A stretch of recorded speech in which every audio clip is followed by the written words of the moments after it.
क्या समय आ गया हो। अब ध्यान दो, मुहूर्त बनाया पंडित जी ने, लिस्ट लिखा पंडित जी ने, पूजा की तैयारी किया पंडित जी ने, मंत्र पढ़ा पंडित जी ने, पूजा करवाई पंडित जी ने। अब जब देने की बारी आई भक्त वृंदो, तो जब सब कुछ पंडित जी ने किया और जब देने की बारी आई और आप लोग हिसाब लगाने लगते हो, वहां तो आपको निर्लोभ होकर के देना तो होना चाहिए। जब सब कुछ पंडित जी ने किया और जब पंडित जी के अनुकूल पंडित जी को दक्षिणा नहीं मिली, बोला भी नहीं पंडित जी ने कुछ, जो दिए सो लेकर के बेचारा चला गया। अब विचार करो, वो पूजा का फल किसको मिला? आपको मिला कि पंडित जी को मिला? बताओ तो। मुहूर्त, रिश्ता, लिस्ट, तैयारी, मंत्र, विधि पंडित जी ने। आपने केवल बैठ गए, निमित्त बन गए, तो पूजा का फल आपको मिल गया क्या? नहीं। पूजा का फल आपको तब मिलेगा जब पंडित जी के अनुकूल आप दक्षिणा दोगे, वो संतुष्ट करोगे तब।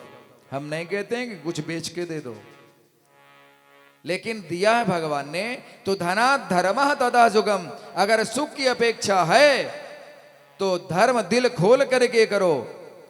आपके सामने मैं एक उदाहरण बैठा हूं और सामने हमारे आशीष पांडे जी यहां पर बैठे हैं, काजू पांडे जी, जो हमारे कंधे से कंधा मिलाकर के कभी हमारा सहयोग किए थे, आज भी कर रहे हैं, हमारे बुलाने पर भी ही आज आए।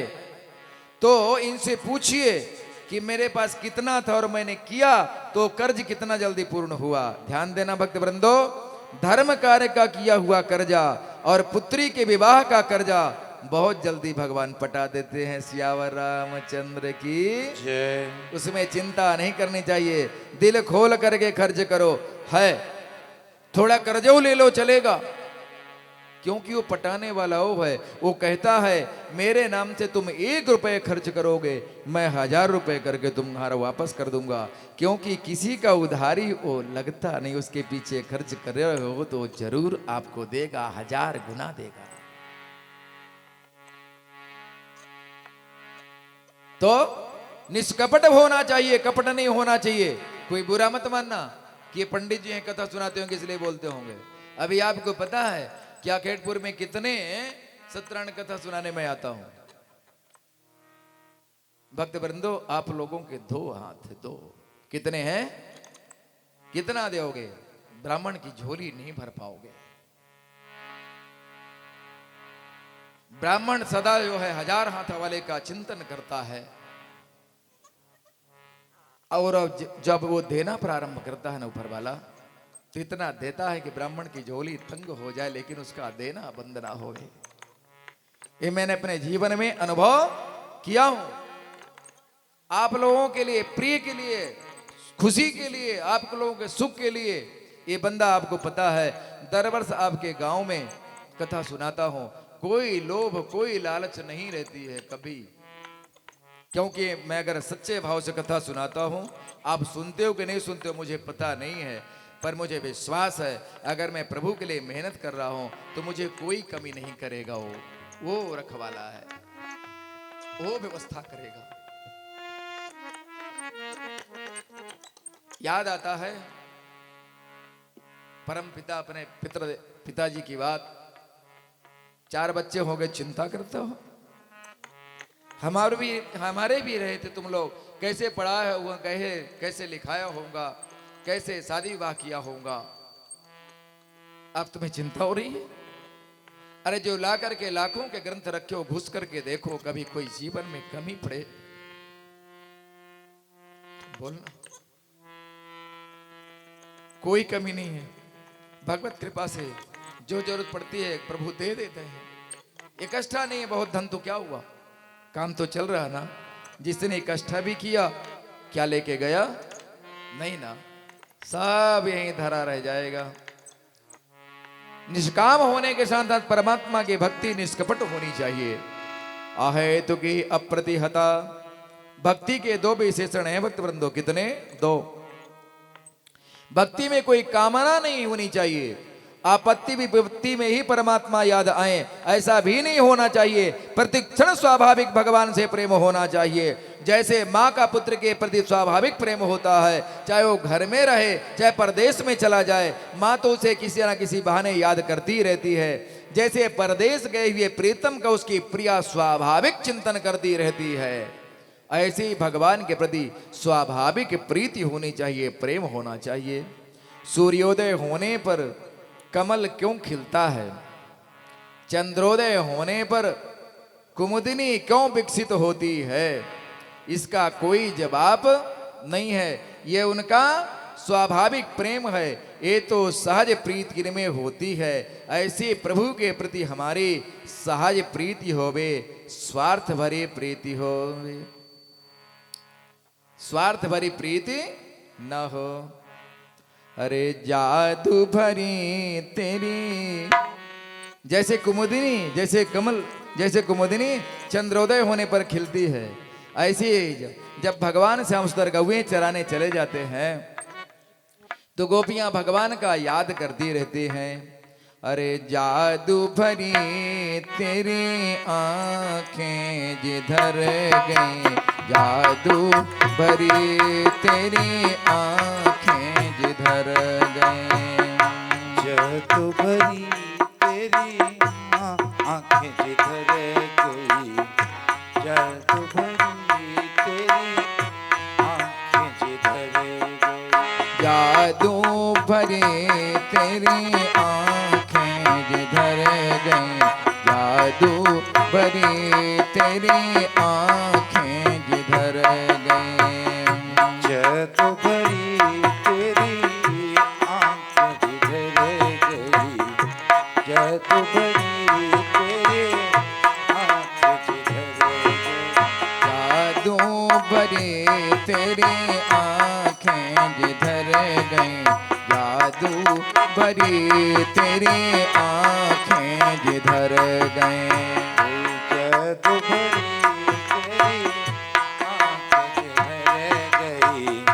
जादू भरी तेरी आंखें।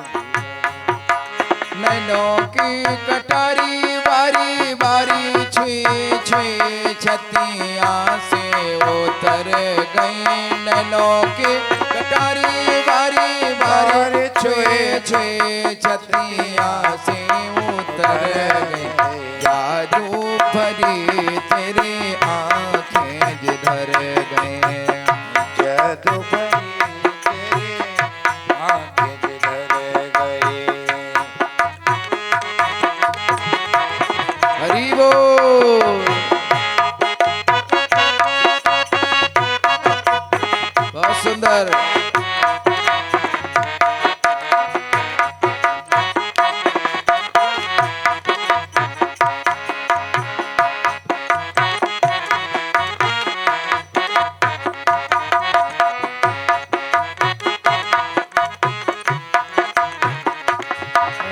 नैनों की कटारी वारी छुई छुई छतियां से उतर गई, नैनों की कटारी बारी बार छुए मोए छतिया पे उतर गई, जादू भरी तेरी आंखें जिधर गई, जादू भरी तेरी आंखें जिधर गई, जादू भरी तेरी आंखें जिधर गई।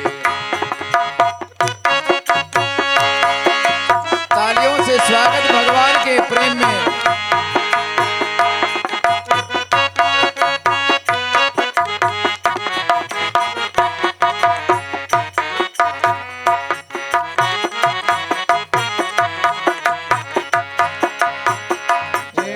प्रेम की लरी हरी दृग दोनों, प्रेम की लरी हरि दृग दोनों, प्रेम की लरी हरी दृग दोनों, प्रेम की लरी हरि दृग दोनों, बरस परी मोती सी बिखर गई, बरस परी मोती सी बिखर गई, जादू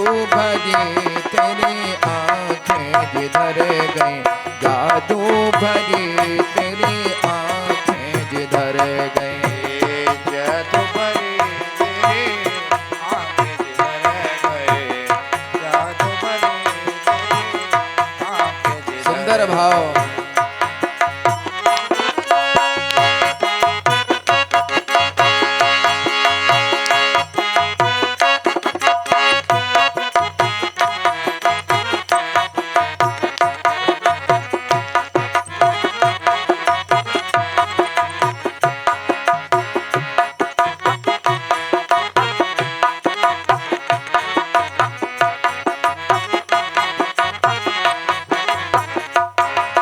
अब पल पल कटरत नहीं टोरे, अब अब पल पल पल करत नहीं डरे, पल पल कटरत नहीं टोरे। अब पल पल करत नहीं डरे, छिन छोरत हो छिन छोरत जनो जान लेकर गई, जादू भरी तेरी आंखें जिधर गई, जादू भरी तेरी आंखें जिधर गई। जादू भरी तेरी आंखें जिधर गई, जादू भरी तेरी आंखें जिधर गई। हरि बोल।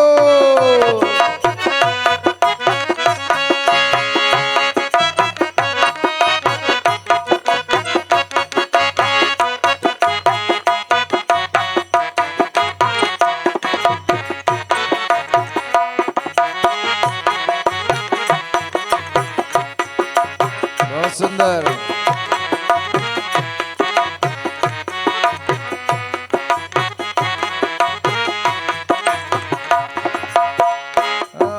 नैनो की कटारी वारी वारी पलकन मारी, कटारी वारी वारी पलकन मारी, नैनो की कटारी वारी वारी पलकन मारी।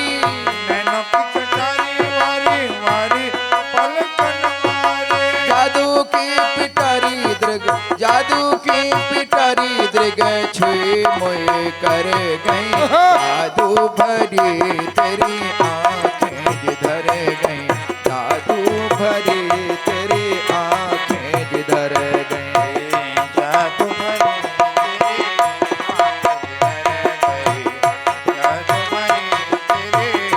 आंखें जिधर गई,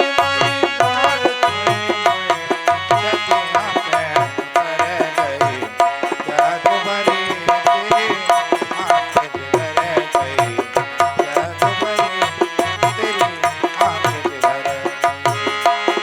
आंखें जिधर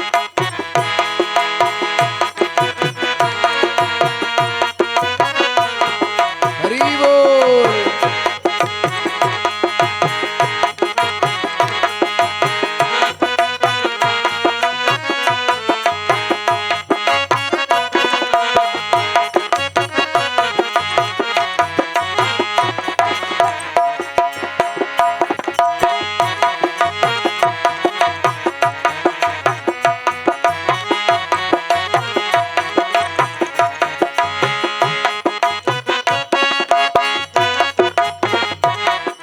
बहुत सुंदर।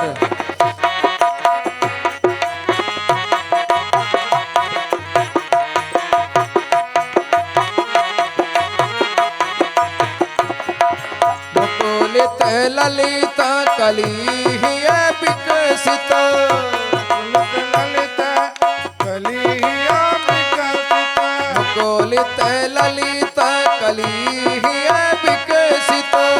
मुकुलित ललित कलिया विकसित, प्रेम पराग हाँ प्रेम पराग सरस रस भर गई, जादू भरी तेरी आंखें जिधर गई, जादू भरी तेरी आंखें जिधर गई।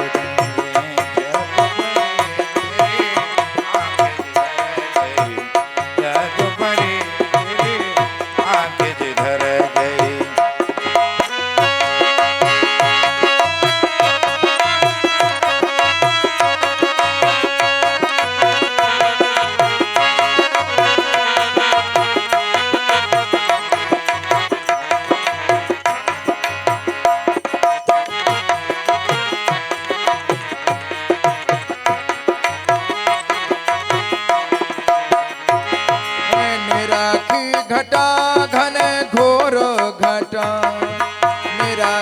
घटा घन घोर घटा भावना ही उमड़ गई जादू भरी तेरी आंखें जिधर गई जादू भरी तेरी आंखें जिधर गई जादू भरी तेरी आंखें जिधर गई जादू भरी तेरी आंखें जिधर गई नैनों की कटारी वारी वारी छुए छुए छतिया से उतर गई जादू भरी तेरी आंखें जिधर गई जादू भरी तेरी आंखें जिधर गई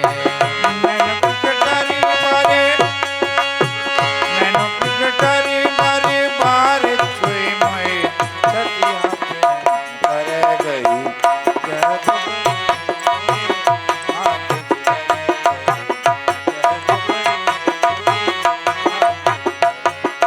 जादू भरी आंखें जिधर गई जादू भरी तेरी आंखें जिधर गई सूर्योदय होने पर कमल क्यों खिलता है, चंद्रोदय होने पर कुमुदनी क्यों विकसित होती है, इसका कोई जवाब नहीं है।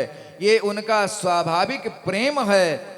ये तो जैसे सहज प्रीति इनमें होती है ऐसे प्रभु के प्रति हमारी सहज प्रीति होवे, स्वार्थ भरी प्रीति नहीं होनी चाहिए। आहे तुक प्रतिहता ययात्मा संप्रसीदति, ऐसी यदि विशुद्ध भक्ति भगवान के चरणारविंद में हो जाए तो जनयत्यासु वैराग्यों ज्ञानम चायद हेतुकम।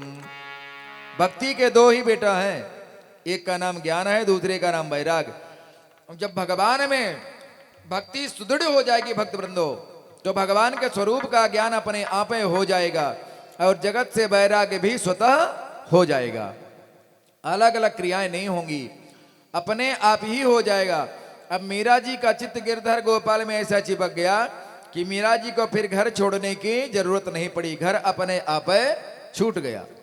घर में रह रही हैं तो कृष्ण देवानी होकर के नाच रही हैं, और घर से कोई निकाल दे तो कोई फर्क नहीं। उनके लिए तो घर के बंधन ही विघ्न बनने लगे। घर में रहें तो वैराग्य और बाहर चली जाएं तो क्या फर्क पड़े, घर अपने आप ही छूट गया।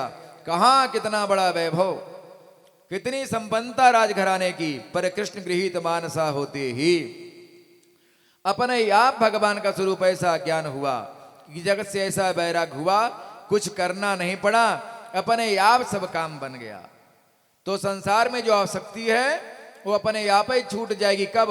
जब आपके अंदर भगवत प्रेम जागेगा तब। अरे भाई, कन्या का जन्म होता है, ध्यान देना, और माँ बाप के यहाँ लालन पालन भी उसका होता है, और माँ बाप से कन्या का कितना प्रेम होता है, माँ बाप के प्रति कितना प्रेम उस पुत्री के मन में होता है। और कोई पूछे बेटी तुम्हारा घर कौन सा है, तुरंत दिखाएगी ये मकान हमारा है, ये गाड़ी हमारी है, ये माता जी हमारे हैं, ये पिताजी, ये भैया जी, कितना प्रेम।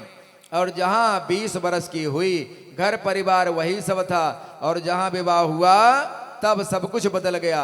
अब एकदम तो नहीं बदलेगा, थोड़ा समय लगेगा, पर धीरे धीरे जब वही कन्या ससुराल में अच्छी तरह घुल मिल जाती है तो अब वह घर पराया नजर आने लगता है। जहाँ पैदा हुई, जहाँ इतने वर्षों तक रही, अब अपना घर बदल गया। अब ये बंगला मेरा है, ये गाड़ी मेरी है, ये मेरे पति देव हैं, ये मेरा बेटा है, ये मेरा परिवार है, वह मेरा मायका है। बदल गया ना सब। क्या कहने लगी? वह मेरा मायका है, यह मेरा मायका नहीं कहती है। कल तक वही सब कुछ था और आज यही सब कुछ हो गया। मायके में माता पिता बुला भी लेवे अगर, तो माता जी की तबीयत थोड़ा ठीक नहीं है, बेटी आ जाओ, कुछ दिन के लिए आ जाओ बेटा, तो आ जाएगी। 2-4 दिन रह जाएगी, फिर कहेगी देखो मम्मी घर में कोई नहीं है और बच्चों की पढ़ाई खराब हो रही है, बहुत सारे काम पड़े हैं, वो सवेरे ड्यूटी में जाते हैं तो टिफिन बना के देना पड़ता है, अब ज़्यादा दिन नहीं रुक सकते। तुरंत अपने ससुराल के लिए भागती है, क्योंकि अब उसे महसूस हो गया कि वह मेरा घर है, सब कुछ बदल गया। उसी प्रकार ध्यान देना, जब तक संसार है तब तक हम इसी को अपना समझते रहते हैं, पर कोई सदगुरु की कृपा दृष्टि हो जाए और पाणी ग्रहण उस परम पति के साथ हो जाए तो अपने वास्तविक घर को हम समझ लेवे कि हमारा घर का वास्तव में ये है। उस परमात्मा रूपी पति को पहचान करके जीवात्मा का उसके साथ ठीक संबंध हो जाए तो ये संसार अपने आप ही छूट जाएगा। इसलिए हम जितने भी धर्म अनुष्ठान करते हैं उन सब का एक ही फल है, भगवान से प्रेम हो जाए। बड़े बड़े अनुष्ठान कर रहे हैं, पुरस्चरण कर रहे हैं, पर भगवान से प्रेम नहीं हो रहा तो फिर तो बेकार ही आपका परिश्रम गया। धर्म स्वनिष्ठिता पुंसाम बेस्वक्सेन कथा सुयः नोत्पादेद्यतिरति श्रम एव हि केवलम। ये जितना भी धर्म अनुष्ठान हम करते हैं ना भक्त वृंदो, उसका फल क्या है? धर्मस्य अपवर्गस्य। धर्म का अर्थ ये नहीं है कि हमें बहुत सारा धन मिल जाए। धर्म का उद्देश्य अपवर्ग की प्राप्ति है। अपवर्ग का मतलब क्या होता है? मोक्ष। मोक्ष का नाम अपवर्ग क्यों है जानते हैं? अपगता वर्ग अपवर्गः। जहां पर कोई वर्ग नहीं है, हम लोग आप लोग कई वर्ग में बैठे हैं। ये स्त्री वर्ग है, ये पुरुष वर्ग है, ब्राह्मण वर्ग है, संत वर्ग है, क्षत्रिय वर्ग है, ये कई वर्ग हैं। पर जाने के बाद सब एक ही वर्ग के हो जाएं, वह अपवर्ग है। अथवा नाप वर्ग अपवर्गः। जहां पर पा वर्ग ना हो वो अपवर्ग है। और ऐसे दीप वर्ग को पाना ही धर्म का उद्देश्य है। धर्मस्य हेपवर्गस्य नार्थोर्थायोपकल्पते। भगवान ने अर्थ दिया, धन दिया तो धर्म करो। और धर्म धन के लिए ना करो। अर्थ का उद्देश्य तो धर्म है, धर्म का उद्देश्य अर्थ नहीं है।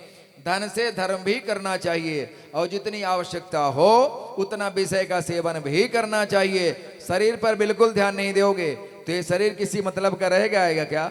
रोगों का घर नहीं बन जाएगा। अब अगर हाथ टूट गया, नहीं बनवाओगे तो टूटा हाथ इधर उधर जुड़ गया तो गलती किसकी है? आपकी है ना, कि धन दबाए रखे रह गए। शरीर माध्यम खलु धर्म साधनम। तो शरीर का भी ध्यान रखना चाहिए।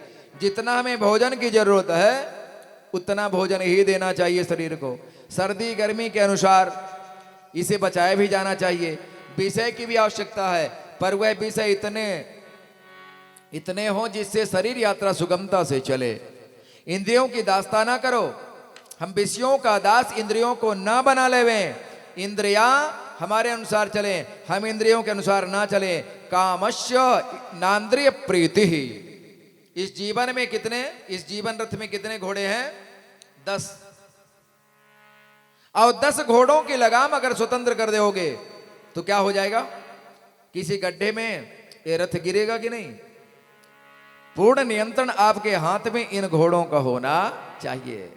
अर्थात हम जो देखना चाहें हमारी आंखें वही देखें। ऐसा ना हो कि आंख जो देखना चाहें वो हम देखें।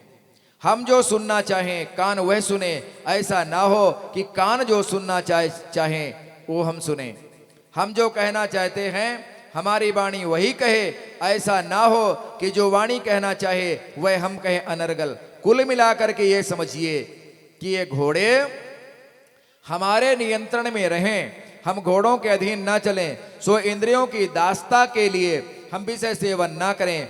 जीवन की यात्रा के लिए विषय सेवन करो। अब प्रश्न उठता है, महाराज जीवन का उद्देश्य क्या है? ध्यान देना। सोनिया ने मुझसे कहा था हाथ जोड़ करके, गुरुजी है तो कुछ नहीं लेकिन कथा सुनने की आप शिक्षा है। अब मैंने प्रश्न नहीं किया कि मुझसे क्यों सुनना है, उसका भाव रहा होगा। उसने कहा, मैंने कहा ठीक है हम सुनाएंगे तुमको, पूछो। बैठिए सामने। कल भी कहे चिंता नहीं करना, सब ठीक होगा भगवान के चरणों में। जीवस्य तत्व जिज्ञासा नार्थो यश्चेह कर्म भी।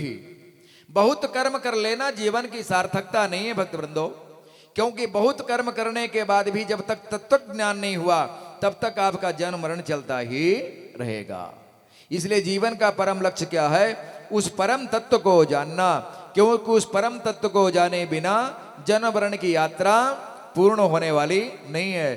प्रश्न उठता है वह तत्व क्या चीज है? किस तत्व को जानने की बात कर रहे हैं? तो तत्व की परिभाषा देखो सुंदर भाव में। वदन्ति तत्त्वविदस्तत्त्वं जज ज्ञानमद्वयो